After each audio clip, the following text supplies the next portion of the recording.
A local dealer here, so he allowed us to come in and talk to him. So this is the path we got to take, and you know, let's go. When I say cut the light, though, cut it.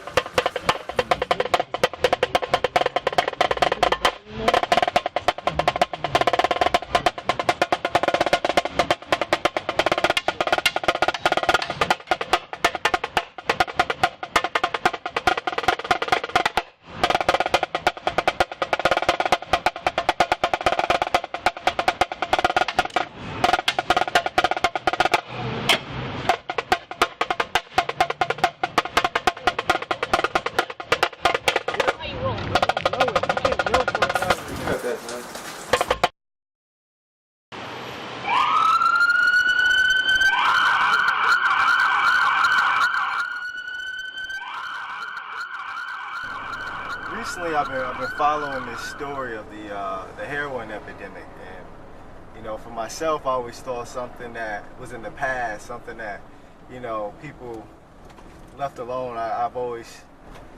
Recently I've noticed for the last year, it's been a bunch of heroin overdoses and outbreaks in various like rural cities in America, places you think it would never happen. And for myself, recently it hit home where I'm from. There was a outbreak of 20 people overdosing.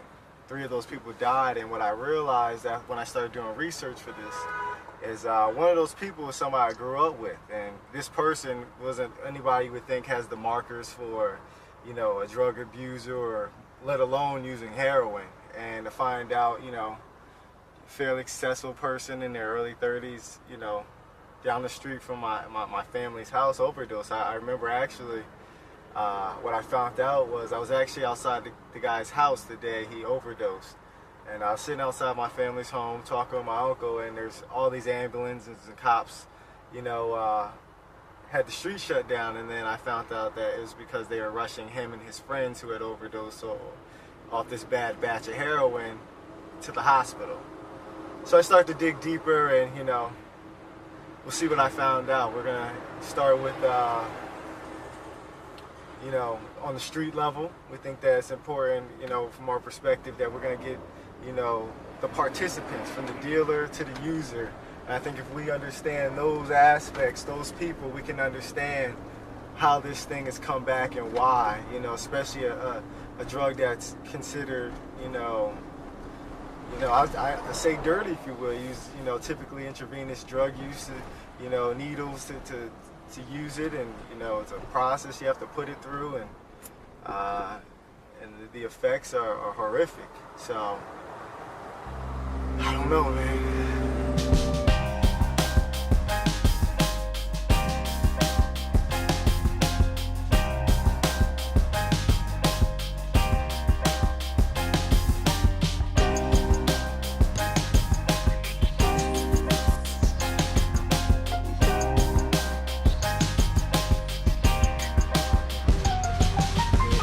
Way I could describe heroin's feeling when the first time I ever snorted it, it felt like a hot blanket put in over you, and you could only see like a little black hole where you're all like this, and you keep on nodding off. You know, it's the best feeling in the world, but it has some of the worst effects inside the world today. It makes you feel young again, you know, you feel good, it makes you feel good. I went on methadone when I was 19, then I finished methadone, and then once in a while I still get high. I've been a heroin addict for like 12 years, 12, 13 years, off and on, mostly on. I got on methadone a few years ago, and actually I've been for the most part clean, but I still screw up here and there, you know. And you know, to be real honest, the reason I'm in a rush is because I'm trying to get right now. Everybody thinks weed is a gateway drug. To me, alcohol was a gateway. I tried cocaine first time, I was drunk. I tried crack, I was drunk. You know, I tried dope, I was drinking. you know, and that's how I kind of got into dope, was just the group of friends I hung out with. We all partied, we partied hard, you know, and it just progressed. I rarely saw somebody stop for life. You know, I was clean for 8 years. I was making six figures at a very reputable retail outlet, and lost it all after 8 years of being clean. Lost it all to doing that. Yes, I stopped pretty well now. I'm a drinker now. I just doing dope whenever I did crack, which was like once or twice a week, and it just progressed, you know. I started to smoke crack every day, doing dope every day, and I mean, I ended up homeless, everything, jail, you know. I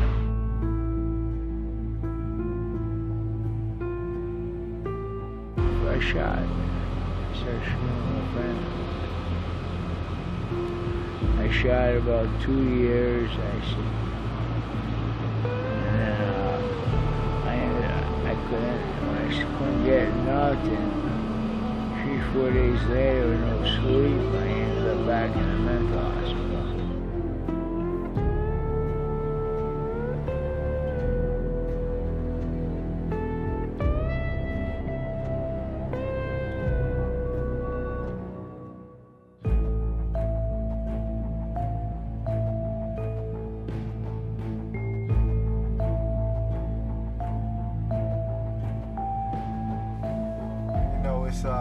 It was interesting to see and be that close to addiction.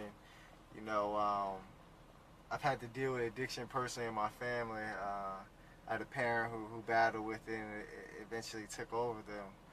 But I never knew that side of them. So it's interesting to get to know that side of a person and to discuss their lives and to see how, you know, they had it all, they lost it all, they had it all again, they'll lose it again, all for the sake of getting high. And I think what I also found the most, I don't want to say disturbing, because I feel like it's not even them talking. It's almost like this false reality that's speaking.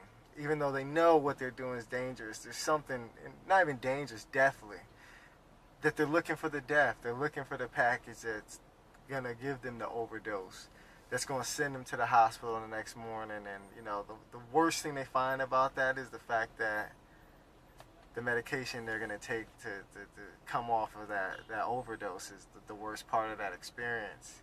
And then to seek that thrill the next day, it really speaks to the pain and the psychological damage that's occurred. And, you know,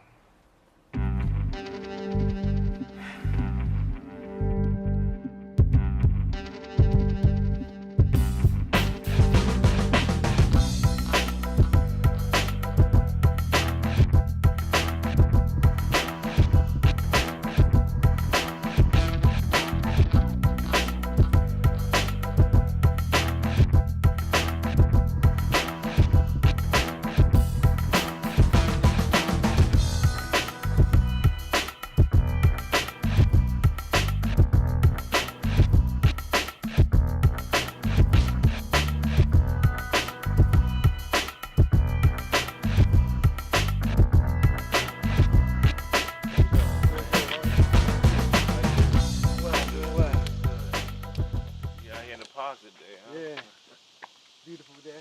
Oh, Cornell Jones. I'm here in D.C., Washington, D.C., here in Rock Creek Park, Maryland, up in D.C. Rock Creek, D.C.